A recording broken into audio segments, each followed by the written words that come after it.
कौन सी बातें हमें गुप्त रखनी चाहिए? आइए जाने, पूरा वीडियो सुने और जिंदगी खराब होने से संभाल ले। 1. किसी गलती से बहन बेटी को गर्भ ठहर जाने पर उनका एबॉर्ट कराया हो तो बात को गुप्त रखो। 2. बहन बेटी का कोई प्रेम प्रसंग खुल गया हो तो गुप्त रखो। 3.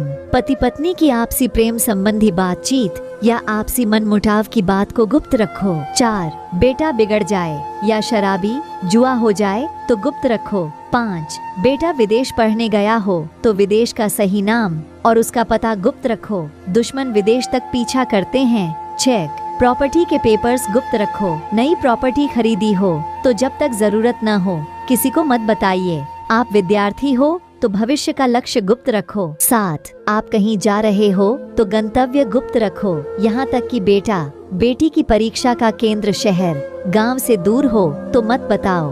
8. आपकी सैलरी किसी से न बताओ, गुप्त रखो। 9. आपकी नौकरी खुफिया ब्यूरो में हो तो गुप्त रखो। 10. कहीं पर नौकरी का इंटरव्यू देना है तो इस बात को पड़ोसी और दोस्तों से गुप्त रखो। चयनित हो जाने पर भी तब तक न बताओ जब तक ज्वाइन न कर लो। आपकी शादी होनी हो तो ससुराल का पता शादी तक गुप्त रखो। घर में कहीं से धन की प्राप्ति हुई हो तो गुप्त रखो। 2. बैंक अकाउंट नंबर और बैंक का नाम गुप्त रखो। 14. संपत्ति का बंटवारा हो रहा हो तो बात पुरुषों के मध्य ही रहनी चाहिए, यहाँ तक कि बहुओं को इस मामले से खुद को दूर रखना चाहिए, यानी जिठानी देवरानी का इससे कोई लेना देना नहीं। 15. बहन बेटी का रिश्ता तय किया हो तो रिश्ते की बात शादी होने तक गुप्त रखो। लड्डू की दिखाते वक्त पड़ोसन को मत बताओ, अचानक आ भी जाए तो उसे बहाने से लौटा दो।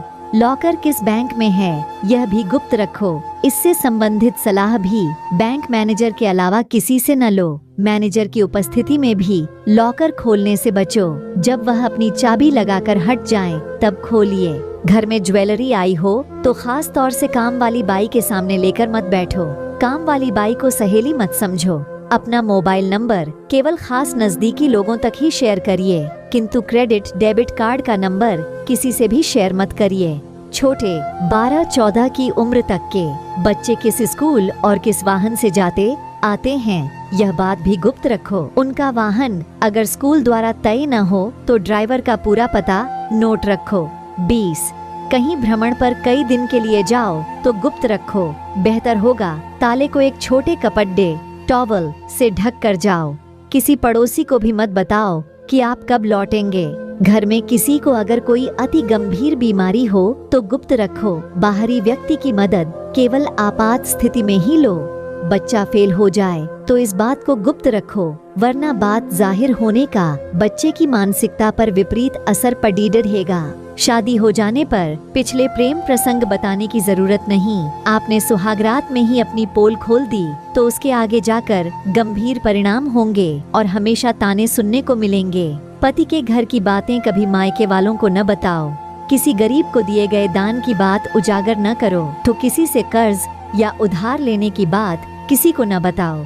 बुजुर्ग लिखी गई वसीयत अपने तक सीमित रखें और इस बात को बहुत नजदीकी वकील के अलावा किसी को न बताए। अगर वारिस नालायक हुई तो बुजुर्ग पर वसीयत अपने मनमाफिक लिखवाने के लिए नाजायज दबाव बना सकते हैं। जालन कई बार नजदीकी रिश्तेदार से किसी का कोई अवैध संबंध बन जाए या नजदीकी रिश्तेदार बहनोई विशेष रूप से कोई अनैतिक कार्य कर बैठे तो रिश्तेदार से जो भी करना हो करिए, मगर यह बात घर परिवार से बाहर नहीं जानी चाहिए।